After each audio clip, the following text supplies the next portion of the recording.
I'm like Andy that way for sure. So we are recording. We are live in a living color. Yeah, get my stuff set up. All right, man. Welcome everyone to our national agency webinar call. I am fired up. We did the Cincinnati hotspot meeting last night. We do it Monday nights now, so it's really cool because I get to try out all my stuff and then we get to put it on you today. Oh man, been pretty crazy. So let's wait for a few more people to come on. When do we have? Oh, okay, we're getting there. We're getting there. So I see Patrick Malone. I see you. I feel like you guys remember Romper Room. Like, okay, I'm totally dating myself, but what's her name with like the mirror? Anyway, so you got Patrick. I see Jonah. What else is there? Is that Jer? Dan England. Hey, Jer, how you doing, buddy? And then there's me. All right, man. All you good-looking faces out there, and I know those of you who don't choose to put your video on, you're probably all in your underwear. Thank you. Thanks for not putting your video on. Anyway. I am like, man, I'm kind of tired. Okay, so I've been working on this project. Okay, so I'm a big fan of the Toyota Prius.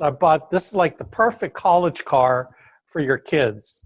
And because it's great on gas, it's a very humble car, but I mean, there's a lot of them on the road. I mean, if you look at, they're just everywhere because they're great on gas. I mean, if you're into environment, it's a very green friendly car.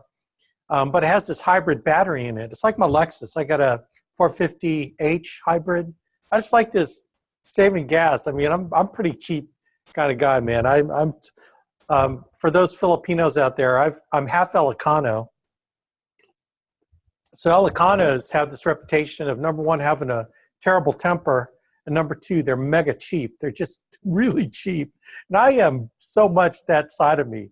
The other half of me is Visayan. So the Visayan culture is like Imelda Marcos. She's got like 3,000 pairs of shoes. I mean, so I got to temper that side. And I go with the Ilocano side, which is the cheap. Anyway, going back to the Prius.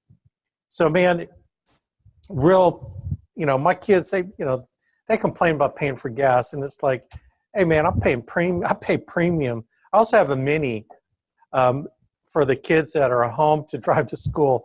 I decided to get a Mini because Minis are cool. Mini Coopers. Man, you all got to get into one. That takes premium gas, but it gets 27 miles per gallon. That thing's like a rocket. I love that car. So my son drives it to school. He looks pretty cool. It's red, racing red. Anyway, so back to the Prius. So Prius have hybrid batteries in it. What's really cool is that my Lexus and the Toyota Prius share the same battery cell. And so if any of you have got a hybrid, you know that you don't want to get the red triangle of death, because the red triangle of death means that your hybrid battery is kaput. It's not really kaput, but the dealership will have you believe that your car is like, it's trash and it needs a new battery. So they'll do it for $4,000. Okay. You can get a good, Generation 2 Prius for about $4,000 to $5,000. I mean, I'm talking with like 150,000 miles. Let's say to go to 300,000 miles. So anyway, so I picked as this real cheap, like nearly at auction price, but it had the red triangle, but it was running. And I learned that you can replace that battery yourself, but it's a big job, but I'm like crazy I love doing that kind of stuff myself. Because when they say it's $4,000, I'm going to figure out what to do it for $100, right? Because I know these cars, man, they just look to, I'm not saying rip you off, but they know more than you know. And so they're willing to charge you thousands of dollars because you don't know. So, after a number of YouTube, so there's actually a point to the story. Okay. It was like, I'm going to figure this out. I'm going to learn how to replace my hybrid battery, troubleshoot it. And so I got on YouTube. I researched the heck out of it, is you could actually replace it yourself. In fact, you could pull the battery pack out of the trunk, which is kind of a big job because you got to take apart all the thing. You take the hybrid battery out, it's got 28 cells in it. So you actually can get a diagnostic tool that plugs into your car that's Bluetooth into your phone. You can figure out which cell is the bad cell. And then there are ways to test how good it is. And then you find that cell pack and then you replace it. Do you know what one of these cell packs cost? It's like $30 for a reconditioned cell pack. And I found 2 bad ones. And so for like $50, $60, I replaced the 2 cell packs. And then I've got this machine coming in that will totally recondition the battery, meaning that, you know, with batteries like this, it has memory effect where it only thinks it has a capacity. So when you recondition it, you discharge it, charge it, discharge it, charge it, discharge it, charge it. All of a sudden, you remind the battery that it has this much capacity, and it's totally reconditioned. And then, boom, go back in and put it in. So I spent this last weekend doing this. It took me a few hours. I was doing it carefully because I didn't want to mess up. Plus, you're talking about high voltage. You don't want to die. You know, there's a way to not die. What I did was I researched, I watched the videos over and over and over again. I got it down. Then I did step by step, pulled it out, popped everything out. You know, it's about 80 pounds. And then I troubleshot it. And then the 2 new battery packs that came in, you want to keep these battery packs at the same relative voltage to each other. So it was charged up about 1.5 volts, like 8.2. So I got a car light, and I took 2 leads to that, you know, alligator clip leads, and stuck it to each battery pack, and I discharged it along with a voltmeter also connected. And I could watch the battery pack get discharged up to the point where it was about equal to all the other ones, and I put it back in. See, there's a point. Hang with me. Now, man, I put it back in there. I haven't put it I bolted it down. Well, I put it in to test it, and that car, man, all the fault codes are gone. The red triangle of death is gone. That thing runs like a freaking top. And you know, it took me several hours, but it was like, I'm going to get this done, and I'm going to do it for cheap. So for $60, I was able to do something that would have cost me $4,000 at the dealer, and then, you know, $2,500. Actually, Midas was going to charge us $2,500 to replace it. I just love winning like that. I love, like, you know, it's like, screw all those guys out there want to charge you freaking out the butt to do something that cost me $60 to do. And now I bought this machine. It's about $600 that will totally discharge and charge it. And it also will work for not only my daughter's Prius, my son's Prius, because he's got a 2008 one that he just picked up. And then for my Lexus LS450 that totally recharges the battery, reconditions the battery. So I don't have to do all this, you know, it'll extend the life. And these things will go 300, 400,000 miles. So why am I telling you this? Why is this important to you selling life insurance?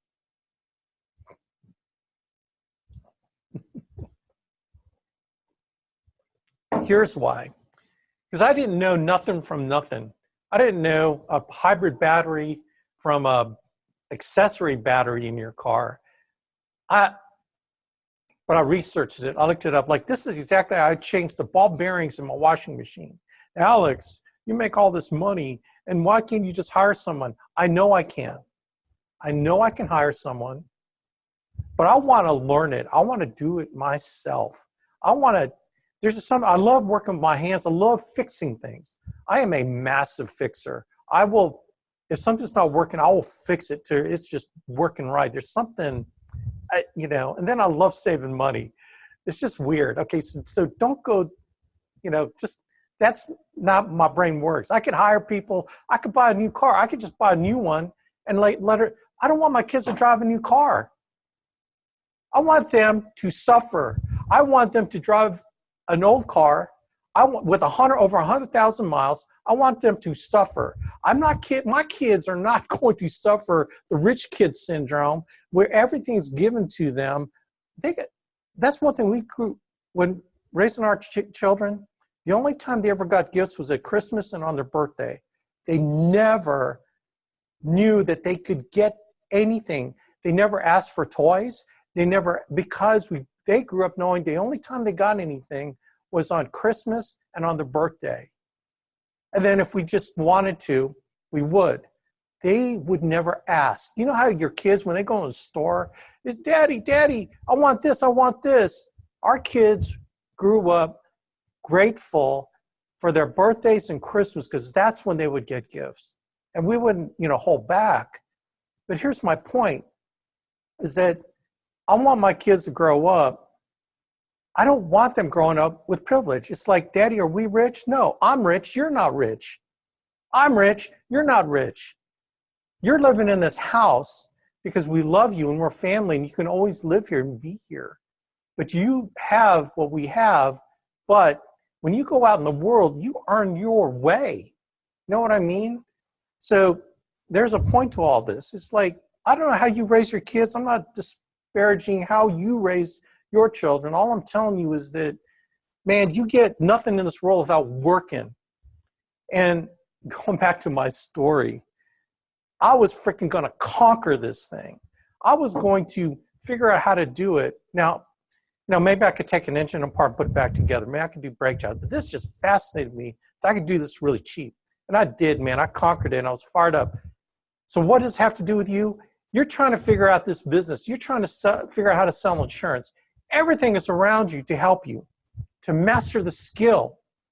Everything's around you to master the skill. I researched everything to do this. And I looked, man, I'm just a fanatic when it comes like that. And it reminded me to when I got in this business, I was exactly the same way. I was going to figure out how to write insurance. I was going to figure out how to do underwriting. I was going to learn the product. I called freaking F&G Live because that was our first company all the time. I talked to the underwriters. They taught me everything. Sales support taught me everything because we were all brand new. My upline, there's someone before, there's Andy, then the guy that brought me in. I mean, Andy and I were really great friends anyway. But the guy that brought me in, because he was my upline in the Amway business, and then me. But that guy didn't know anything. So I went out and I went after it. And I think that's the firstborn mentality of like, I don't want anyone to show me. I'm going to figure it out myself. I mean, that's not a good thing either. But I took advantage of every opportunity to get better at it because God is no respecter of persons, right? I can learn a skill like anyone else can learn a skill. Maybe I'm not ultimately as good as someone that's got 30 years of experience, but I can get to a basic competency level, and you can too in this business if you're willing to go out and get after it, man. And here's the thing.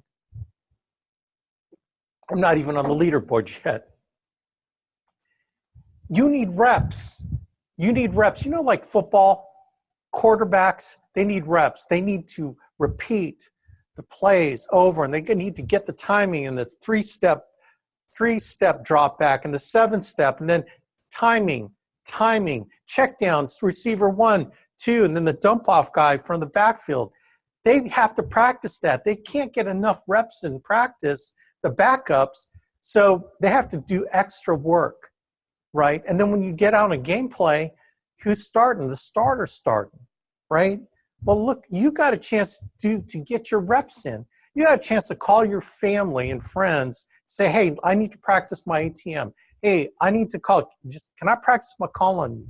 Those are getting your reps. And when you're actually in game time, you got to get out there and get game time experience by getting leads and getting ERSs and going out on appointments. You cannot get good at this thing, gang, without getting reps. You cannot get good at this thing without going and grabbing the information that is out there for you. All the videos I have, all the NA University, but that learning can only take you so far. You got to go out and do it. I got to go out and start tearing out the lining and all the plastic and all the fiberboard out of the trunk so I can get out the battery. I had to unscrew and, metric. Who uses metric? Except foreigners. make sure that I had the right millimeter. I had to, okay, see what I'm saying? I had to get the tools necessary. Then I had to go freaking do it. I had to pull the dadgum battery out. I had to unhook everything. Whenever you use high voltage, use one hand and insulate it. Why? Because if you get electrocuted with both hands, the current runs through your heart, and this is where you die. At least if you get electrocuted with one hand, you have a shot. You got to know this stuff, man. Actually, I learned that a long time ago. But here's the thing. This business is like that skill. It's like laying floor, right, Jer? If I watched Jer lay floor, he could teach me how to lay floor. He could teach me, and I would learn it. I could learn it to a point where, maybe I'm pretty decent at it. Not that I want to do it for but I could probably learn to do it. And I love that process of learning. That's why I'm kind of a do-it-yourself guy, because I love the process of learning. I love the process of looking at what I accomplished, like, dadgummit, man, I did that. I freaking did that, and it looks awesome. There might be a few tweaks here and there because the first time I did it, like when I did my bathroom. Man, I'm good at bathroom now. But here's my point again. You want to get good in life insurance. You want to start writing 5, 6, 7, 8,000 a week. Like we got a lot of people doing it. There's no difference between you and them writing 5, 6, 7, 10,000 a week. All they're doing is they've had more reps than you. All they're doing is they got down the learning curve of skill because they went through the tough stuff of learning. And maybe it cost them, maybe they invested money on leads that didn't get a return back right away. See, your initial investment in the business is not only time and money. Your initial investment is seed planting. Every experience that you're getting on your belt, even though maybe you barely made your lead investment back. Man, I never measure anything by that first return. I measure that investment over the long-term return.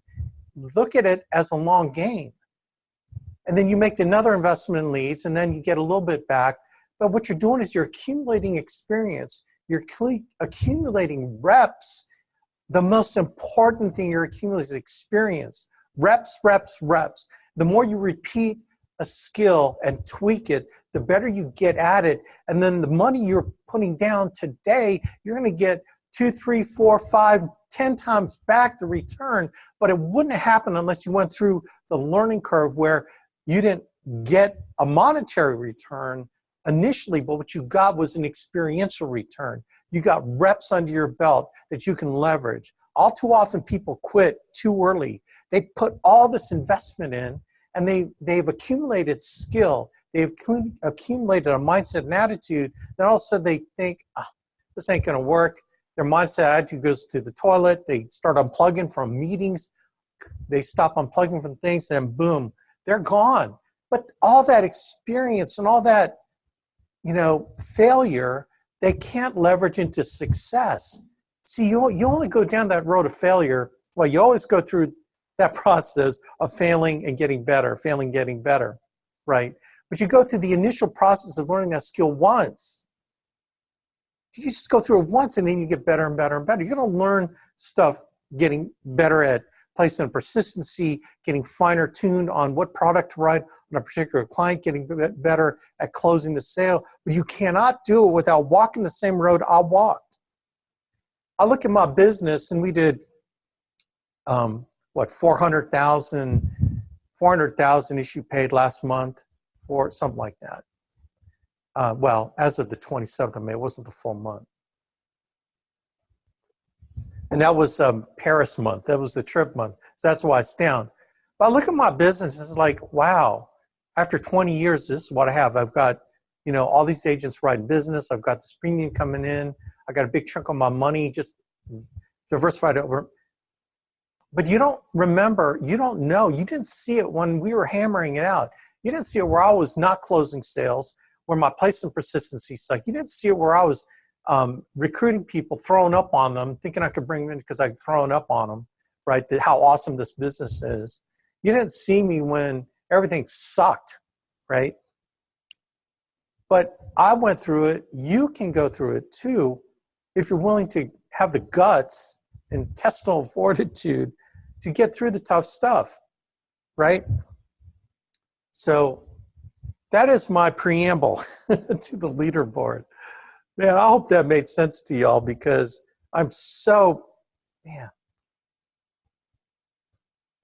Why do I say this? I look at people on this call. I'm not going to read names out.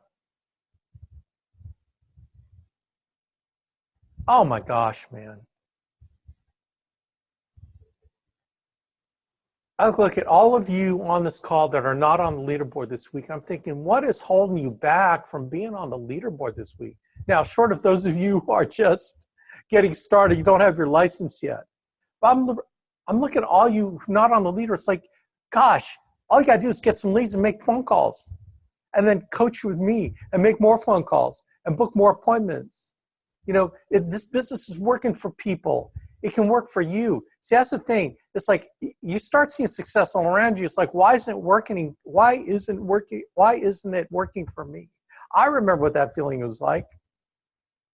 But I know that, again, God is no respecter of persons. If I can just do the activity that they're doing, eventually I'll get the results. If I get coaching and if I can get better, go to hotspot meetings, right?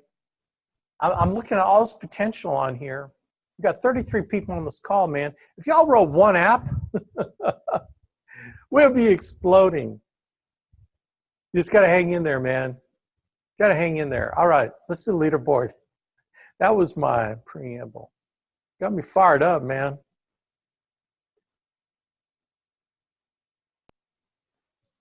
Can you unmute yourself, or do I need to unmute you? Hello? Can you hear me? There you are. I can hear you. Awesome. All right. Hey, Shelly. Hi. So talk about your week. So I want to say that this week was a lesson in mindset, because the reason I had such a high premium this week was really, the dominant reason was because a client that I saw maybe a month ago called me back. And that appointment, I went in there and he told me, after I talked to him for a little bit, he told me that he had already applied for life insurance. And I was kind of like annoyed a little bit because it's like, why am I here then? But I kept a positive attitude, and his wife was there, and I was chatting with them, and I thought I established a good rapport with them, and I just kept positive, and I said, why? And he said that he applied for this life insurance policy, and it was taking a really long time for them to process it, and he was unhappy. So I just kept going, and we filled out the application, and I said, I'm not going to put this in. He said, I don't want, don't put it in until I hear back from this other guy.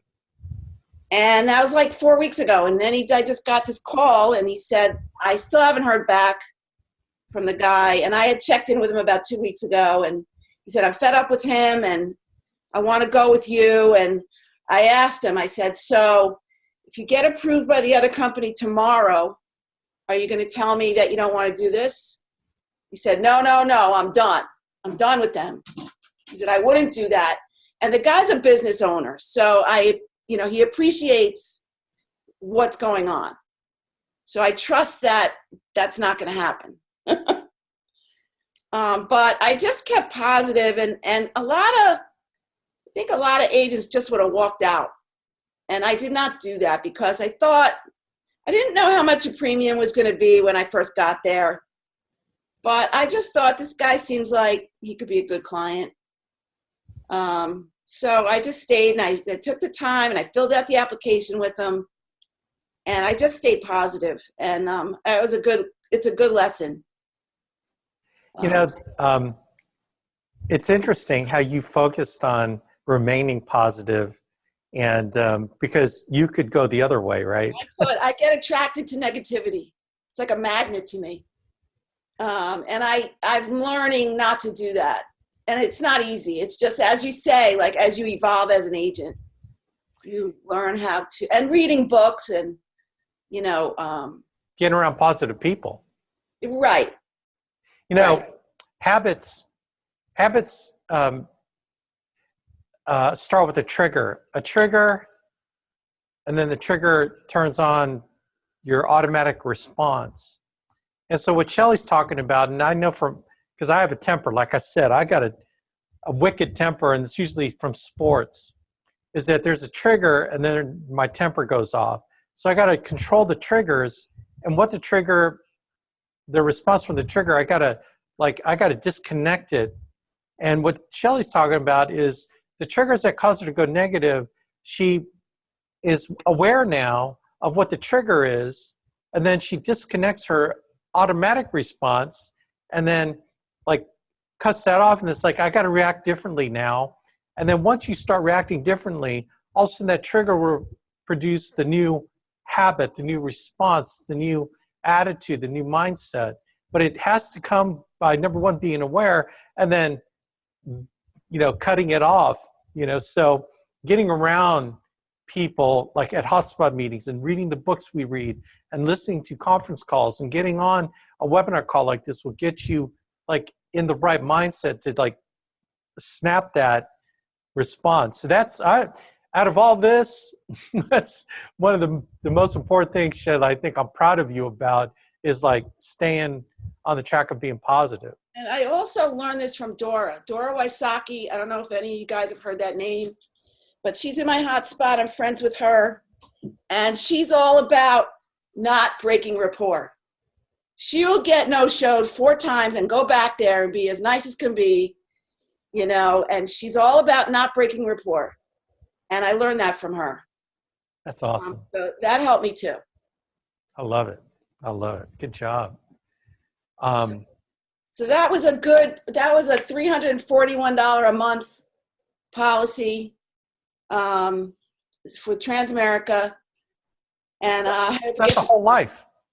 Yes. What was the face value? He had applied for a $50,000 policy with Bankers. The other policies with Bankers Life that's not taking a long time. And he we went through it and we came to the amount of, I wanted 30,000, but it was too expensive. So we went with the 20, and then he said, let's look at 20. And I was like, let's look at 25. And so we ended up with 25,000, and I was happy. What are his conditions? He has a defibrillator. Okay. That's his main condition. And he said it hasn't been activated, so he seems pretty healthy. But I think what's taking so long is the other company is trying to get his medical records. Yeah. And it's from the military, and it's just taken a really long time. Yeah. I think that's the problem, and I'm hoping there's nothing there that I don't know about. So we'll, okay. Really well, hoping. That's why I go through underwriting. Right, exactly. So, that's that one. And then I've got a couple of other policies. This one woman took out 2 policies. Don't ask me why. One's for her burial and one's for just leaving extra money. And it's the same beneficiary. She just wants separate policies. And she's kind of quirky, and I don't want to get under her skin, so I just listened to what she said. And we figured out if she took one policy, she would save about 7 cents a month in premium. So she went with the 2 policies. And then I had a guy who actually applied for a policy last week with Mutual of Omaha based on what he told me, but then he forgot that he took this COPD type medication last year, and Mutual of Omaha said no, said graded. And so I went back there and I wrote him an application for Transamerica, which has more liberal guidelines. Yeah. And it increased his premium by about $30 a month. So that was good. Yeah, absolutely. So we did that. And then I had a small policy with this nice lady in a new county that I'm working in, just like $43 a month.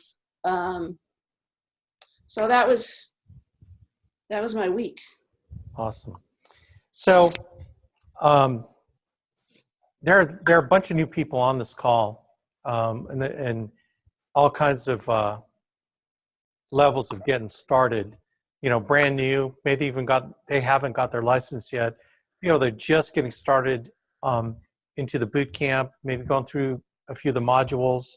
We got people that are just started. They got their bonus leads and are starting to get out there.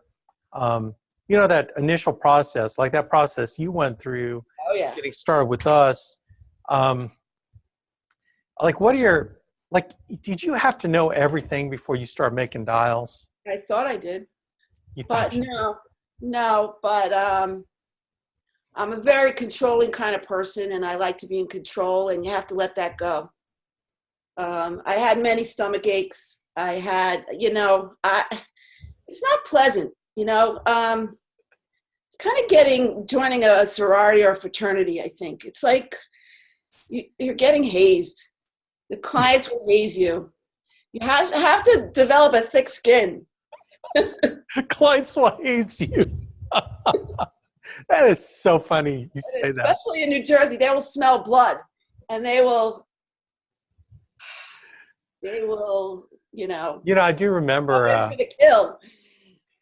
you had, when you got started, I remember you had this thing where, well, people in this city, people just don't, you're very quick to like broad brush how people are in this area and how people are in that area. And, well, I'm never going to run there again because, it was sort of like I'm just and it was only after a few appointments, I didn't know, like you kind of quickly created like a trend of one or two. It was like, because of my background, I make stories about everyone I see because I have a marketing background. So I'll see somebody, and I did it this weekend I went to the house. It was a nice house, but it was kind of modest. It was like a middle class kind of house. And I see the Hummer and the Cadillac SUV in the driveway, and I'm like, this doesn't match. Either they have money in the bank or they overspend. And I made up a whole story about these people, and that's just what I do. It's just part of it. That's just what I do. And yes, I'll go somewhere and I'll just make assumptions based on what I see about the whole place. So, but I've been surprised. I've been surprised that people I think have money don't, and people that I don't think have money do. So I'm much more neutral when I go places now. yeah, that is, now here's one thing. Did I ever like yell at you for being like that? No. Did I ever like get on your case for No. being like that? I kind of let you roll, didn't I? Yes. I kind of let you be how you are. Although I would say stuff that I don't know if it made any difference, but I would, just let. Okay, so eventually it makes a difference. At the beginning, I kind of don't hear what you say, but I've learned how you operate. It's sort of a passive way of operating. Passive aggressive, I guess. I don't know if it's aggressive, but Well, it's okay, passive. I do what Andy does. You know how sometimes when Andy teaches, you think, golly, he has pegged me out. He's talking to me. This is like, man, my autofocus, there you go. It's like he's talking to me. Well, in some cases he really is. Other cases he's not. He's talking to someone else. And so I've learned to do that where I'm talking to someone else in my mind. Like when I'm talking in a conference call like this, there's stuff I want to say to someone, but I can't because I want to preserve the relationship. That's what Andy, he'd rather preserve the relationship than blow you out or tell you what you really need to do, Right. Because most people can't handle what they really need to do if you just hit them upside the head. Most people can't handle that because they feel like, it's hurtful. And you don't ever want to be hurtful to anybody. And so when you're on a conference call like this, sometimes I have someone in mind that I'll say stuff or maybe a couple, 3 people, and I don't know, the way that I can be effective speaking is when I'm talking to those people. Now everyone gets the collateral damage of talking to those people because that's why you he's talking to me. Well, probably not really talking to you. I'm talking to this person, but you're getting, what did it say? The shoe fits Cinderella. Yeah, right. If the food. I'll sit there and I'll go, oh my God. Yeah. So, I mean, that's a good thing to pick up. I mean, every time I listen to Andy, it's like, okay, what does he have for me today? Introspection is a very important thing, I think, in our business to help you improve, as long as you take it in the spirit in which it's given. And the spirit is, we care for you, I love you, and I want you to grow. But Alex, you don't know me. Well, I know, number one, that you were born on this earth and God gave you a soul. That's all I got to know. God gave you a soul. You're a child of God. And so my first thing is, like, I've got to love you like I love myself. And then, I got to serve you like I'm serving my God in heaven. So that whole idea is, what drives me, not to make you feel bad, not to make, I just want you to realize that you are way better than you think you are. Because if you were performing the way I think you would, you'd all be rocking the leaderboard and helping families, and you would be bringing the money in to serve your families, right? So, so you peg me. But but the reason why I'm having Shelley talk about this is that we do have a lot of new people getting started. And I want you to know that there's light at the end of the tunnel if you're willing to go through the initial hazing period. And I relate to that word because I was hazed like crazy my first year at the Air Force Academy. Like, you have no idea. It was physical abuse, man, like literally physical abuse. But we took it because I wasn't going to quit. I don't care if they beat me up. I don't care if I don't care. I was going to survive and graduate from that place. And you have to have that mentality here, in my opinion, that you got to be willing to survive. That's one thing about Shelley. You're like a pit bull, Shelley. There's just something in you that just, you are not going to let this thing beat you. You're amazing. And I think your attitude is just great. Sometimes it does. Well, you know what? And we lick our wounds, we wake up the next day, and the next day is a new day. Right. Next day is a new day, man. And that's one thing, hope. That's why I love recruiting, because recruiting people gives me hope, gives me that tomorrow's going to be better because I found someone that I can pour into. I found another person that maybe I can help them change their lives. I can maybe give them something that they didn't have before, and I think that, the gift of my life is giving my life to other people and helping other people move forward with what God wants them to do, what God wants them to be, and I think I did my job. If I can just spin you forward, especially with this mindset, is that if you should not work out with us, you move on to something else. Well, then I pray to God that I gave you something upon which a basis or fundamental success upon which you can build success in other things that you're doing. Maybe it's not with us, but maybe I gave you enough to move on. I mean, that's something I learned in Matthew Kelly's book. What is it? Dream Maker or something like that? Where is it? Looking at all my books. Where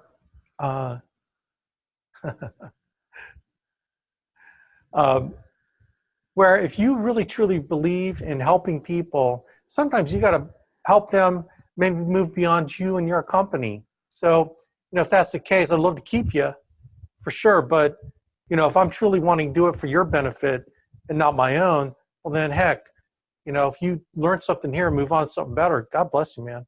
God will bless me. I got to get this book. Adversity Quotient. We're talking about the adversity of learning stuff. In fact, like the process again started, I've said this already. This is a really good book. Okay. Adversity Quotient. Anyway. One other thing, Alex, about getting started. When I was getting started, as I've mentioned before, I went on at least like 10 to 15 appointments and did not sell anything. And it was always, I always looked at it, even though it was hard, as a learning experience. Like, what did I not do right, and how can I get better from this? It was really like I was starting from, I had no experience doing this kind of thing. So I just looked at it as a learn, as I was in school. Yeah. And real time. And the other thing I just wanted to say is having a spouse or a good friend that can put a positive spin on things for you when you're not doing that, like my husband. You know, like I had a couple of cancellations in the last couple of days, and you know, he'll come home from work and I tell him like, oh, I was supposed to have an appointment today and it canceled. He goes, you mean they rescheduled, right? Not canceled. And it's like, yes, they rescheduled. So, you know, it's just a way of looking at things. So That's so good. You know what? Those two things will get you through so much. You know, what did I learn from this? What can I learn from this? You know, turning adversity into a seed of equal or greater success, which comes out of Napoleon Hill's Think and Grow Rich, which is in my bookcase next to my desk. that's what I'm reading right now. Oh, yeah, there you go, man. Out of every adversity comes a seed of equal or greater success. So, man, that's rocking. I appreciate that attitude about you, Shelley.